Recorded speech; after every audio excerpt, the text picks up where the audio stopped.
یہ ایک تلخ چیز تھی جو میں نے اس آیت کے کانٹیکسٹ میں آخر میں رکھی ہے کہ یہ ہماری بدقسمتی کہہ لیں کہ اکثر گناہ جو ہمیں معلوم ہے وہ سب کے سب کبیرہ گناہ ہی ہے، ان میں کوئی گناہ چھوٹا گناہ نہیں ہے، ہم ان کو چھوٹا سمجھ رہے ہوتے ہیں۔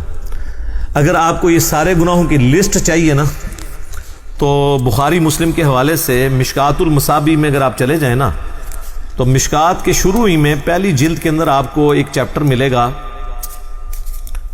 گناہ کبیرہ کا بیان، چونکہ یہ کمبائنڈ فارم میں نوٹس ہیں مشکات، میں اسی لیے بار بار ایمفسائز کرتا ہوں کہ مشکات ضرور لیں۔ مثلا پہلی حدیث اس چیپٹر میں وہ بخاری اور مسلم دونوں سے لے کے ہیں کہ عبداللہ ابن مسعود رضی اللہ تعالیٰ عنہ کہتے ہیں کہ نبی علیہ السلام سے کسی نے عرض کیا کہ اللہ کے نزدیک سب سے بڑا گناہ کون سا ہے؟ تو آپ نے فرمایا کہ تم اللہ کا شریک بناؤ حالانکہ اس نے تمہیں پیدا کیا ہے، یعنی شرک سب سے بڑا گناہ۔ اس نے پوچھا اس کے بعد، فرمایا اس اندیشے سے بچے کو قتل کر دو کہ وہ تمہارے ساتھ کھائے گا، اولاد کو اس لیے سے ایک فیملی پلاننگ ہے وہ الگ چیز ہے، اس کا جواز موجود ہے، اس میں میری ویڈیوز ریکارڈ ہے۔ یہ کہ پریگنینسی آئیڈینٹیفائی ہو گئی ہے اور آپ بچے کو قتل کر دیتے ہیں یا بچوں سمیت خودکشی کر لیتے ہیں، جو پاکستان میں خبریں اکثر آتی رہتی میڈیا میں۔ اس نے عرض کیا اس کے بعد تو فرمایا اپنی پڑوسی کی بیوی کے ساتھ بدکاری کرنا، بدکاری تو کسی کے ساتھ بھی کرنا برا ہے لیکن پڑوسی کا چونکہ حق ہے اس لیے اس کو ذکر کیا۔ پھر نبی صلی اللہ علیہ وآلہ وسلم نے سورۃ الفرقان کی آیت تلاوت کی، والذین لا يدعون مع اللہ الہا آخر ولا يقتلون النفس التي حرم اللہ الا بالحق ولا يزنون، جو میں نے شروع میں بھی حدیث کا ذکر کیا تھا کہ حدیث میں 3 بڑے گناہ بیان ہوئے۔ اگلی حدیث امام بخاری لے کے آئے ہیں جو مشکات والے امام نے نقل کی ہے کہ نبی علیہ السلام نے فرمایا اللہ کے ساتھ شریک بنانا، والدین کی نافرمانی کرنا، کسی کو ناحق قتل کرنا اور جھوٹی قسم اٹھانا کبیرہ گناہ ہے۔ دیکھ لیں یہ بھی کبیرہ ہے۔ اس سے اگلی حدیث بخاری اور مسلم دونوں میں ہے کہ جھوٹی قسم کی بجائے جھوٹی گواہی کا ذکر ہے اس حدیث کے اندر کہ جھوٹی گواہی دینا بھی گناہ کبیرہ ہے۔ اس سے اگلی حدیث بھی بخاری اور مسلم دونوں میں ہے، نبی علیہ السلام نے فرمایا 7 چیزوں سے بچو۔ پوچھا کہ کون سی؟ فرمایا اللہ کے ساتھ شرک کرنا، جادو کرنا، قتل کرنا، سود کھانا، یتیم کا مال کھانا، میدان جنگ سے پیٹ پھیر کر فرار ہونا اور پاک دامن عورتوں پر تہمت لگانا۔ یہ 7 بھی جناب کبیرہ گناہ ہے۔ میں نے کہا تھا یہ بدقسمتی ہے کہ جتنے گناہ ہمیں نون ہے نا وہ سارے کبیرہ ہیں۔ اس سے اگلی حدیث بھی بخاری اور مسلم دونوں میں ہے، نبی علیہ السلام نے فرمایا جب زانی زنا کرتا ہے اس وقت وہ مومن نہیں ہوتا، جب چور چوری کر رہا ہوتا ہے وہ اس وقت مومن نہیں ہوتا، جب شرابی شراب پی رہا ہوتا ہے وہ اس وقت مومن نہیں ہوتا، اور جب وہ یہ کام کر چکتا ہے تو یعنی ایمان اس میں سے نکل جاتا ہے، اس کے بعد اس کے اندر ایمان دوبارہ لوٹتا ہے، اور خیانت کرنے والا خائن اس وقت مومن نہیں ہوتا۔ اور پھر آخر میں الفاظ ہیں پس تم بچ جاؤ، پس تم بچ جاؤ، 2 دفعہ نبی علیہ السلام نے فرمایا۔ تو آگے بخاری مسلم دونوں میں حدیث ہے منافق کی 3 نشانیاں ہیں، جب بات کرے تو جھوٹ بولے، وعدہ کرے تو خلاف ورزی کرے، اور جب امانت رکھی جائے خیانت کرے۔ لو جی پوری قوم کے اوپر فٹ ہو رہی ہے۔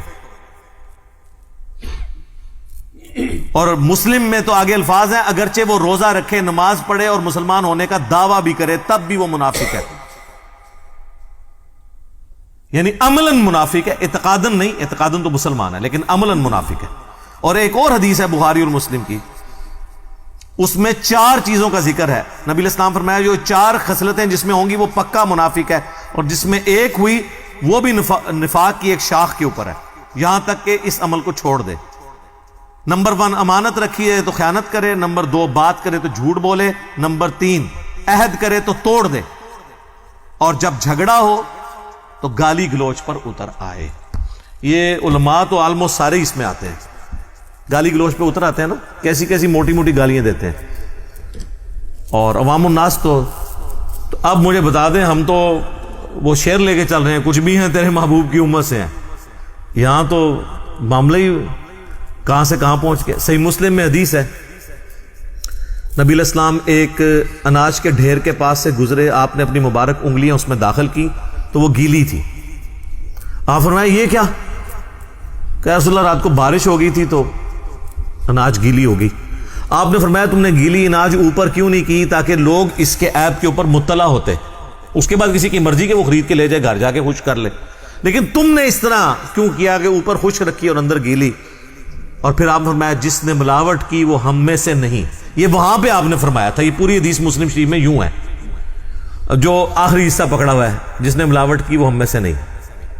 اور وہ ملاوٹ سے سمجھ رہے ہوتے ہیں صرف دودھ میں ملاوٹ کرنا ملاوٹ ہے. ملاوٹ یہ ہے کہ آپ غرر کریں, عربی میں غرر کہتے ہیں دھوکے کو. کوئی بھی دھوکہ کسی فارم کے اندر, کسی کاروبار کے اندر, وہ اس کو حرام کر دے گا.